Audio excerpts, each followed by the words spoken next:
নিষিদ্ধ পলিথিন সংরক্ষণ সহ বিভিন্ন অপরাধে নাটোরে ৮টি ব্যবসা প্রতিষ্ঠানকে ১৮,৫০০ টাকা জরিমানা করেছে ভ্রাম্যমাণ আদালত। নির্বাহী ম্যাজিস্ট্রেট রিজু তামান্নার নেতৃত্বাধীন টাস্কফোর্স দুপুরে নাটোর শহরে নিচা বাজার ও মাদ্রাসা বাজারে অভিযান চালায়। এ সময় নিষিদ্ধ পলিথিন ব্যাগ সংরক্ষণ, বিএসটিআই এর স্টিকারবিহীন বিদেশি পণ্য বিক্রি ও মূল্য তালিকা না থাকায় ৮ ব্যবসা প্রতিষ্ঠানকে জরিমানা করা হয়। ভবিষ্যতে সরকারি নির্দেশনা ও আইন মেনে ব্যবসা পরিচালনার নির্দেশ দেয় টাস্ক ফোর্স। টাকা চুরির জন্য যদি আমার গলায় জুতার মালা পরাইতে হয়, তাহলে আমার শালীর সাথে প্রতারণা করার জন্য তোর ফাঁসি হবে।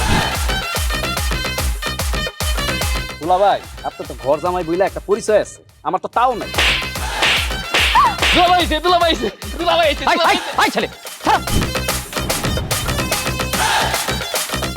রাজনৈতিক ফ্যামিলির মেয়ে হয়ে ওই কাজ করবে।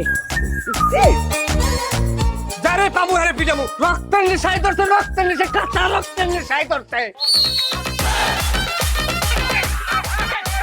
তোমার এই পলিটিক্স আমার বাম পকেটে থাকে। তোর বউরে ঝামেলা পাকাই। এই বেটাই, আমি তখন বিয়ে করিনি। দুইটার আমি গুলি করে মারু। মাসুদরা কোনোদিন ভালো হয় না।